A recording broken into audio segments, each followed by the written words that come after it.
Assalamualaikum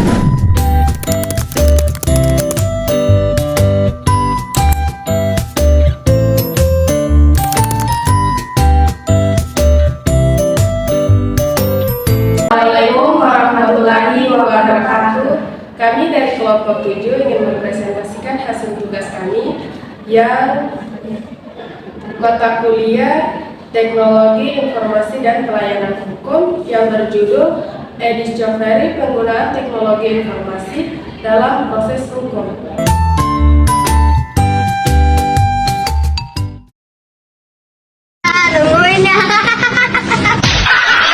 Metode dan alat discovery untuk mengumpulkan dari analisis bukti digital. Discovery adalah proses pengumpulan identifikasi dan analisis informasi yang relevan dengan kasus hukum. Metode pengumpulan bukti digital. Pertama, mengumpulkan forensik. Teknik ini digunakan untuk mengumpulkan data dari perangkat elektronik seperti komputer dan hard drive tablet. Kedua, pencitraan forensik, membuat salinan identifikasi dari perangkat elektronik untuk analisis nanti. Ketiga, analisis dari email, memproses dan menganalisis email untuk menemukan informasi yang relevan dan kasus. Analisis media sosial, mencari dan menganalisis data dari media sosial seperti Facebook. Kelima, analisis cloud computing, mengumpulkan data dari layanan seperti Google Drive. Dan ada lagi berikutnya adalah alat e-discovery. Pertama, alat forensik. Kedua, alat discovery cloud, alat review dokumen. Penggunaan teknologi informasi dalam proses persidangan dan negosiasi. Teknologi informasi atau IT telah menjadi bagian integral dari berbagai aspek kehidupan, termasuk dalam proses persidangan dan negosiasi. Berikut adalah beberapa contoh bagaimana IT digunakan dalam kedua proses tersebut. Proses persidangan. E-filing, yaitu dokumen-dokumen persidangan dapat diajukan secara elektronik menghemat waktu dan biaya. Yang kedua, presentasi digital. Bukti dan argumen dapat dipresentasikan secara digital membuatnya lebih mudah dipahami oleh hakim dan juri. Yang ketiga, live streaming. Sidang dapat disiarkan secara online memungkinkan masyarakat untuk mengikutinya. Yang keempat, virtual court. Sidang dapat diadakan secara virtual memungkinkan para pihak untuk berpartisipasi dari jarak jauh. Yang kelima, translasi real time. Sistem translasi real-time dapat digunakan untuk menerjemahkan persidangan ke dalam berbagai bahasa. Yang terakhir, Alport Transcription. Transkripsi persidangan dapat dilakukan secara otomatis menggunakan AI, membantu hakim dan staf pengadilan. Negosiasi. Yang pertama, platform online.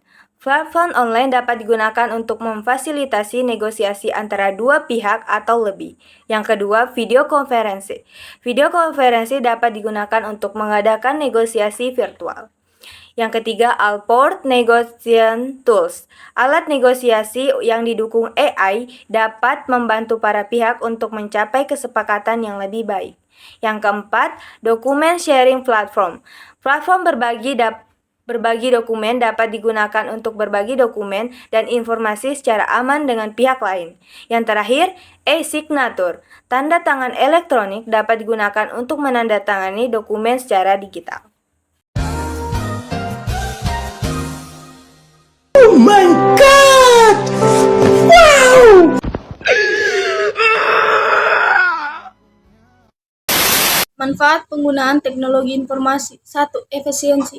Teknologi informasi dapat membantu mempercepat proses persidangan dan negosiasi. 2. Keterjangkauan. Teknologi informasi dapat membantu mengurangi biaya persidangan dan negosiasi. 3. Aksesibilitas. Teknologi informasi dapat membantu membuat proses persidangan dan negosiasi lebih mudah diakses oleh semua pihak. 4.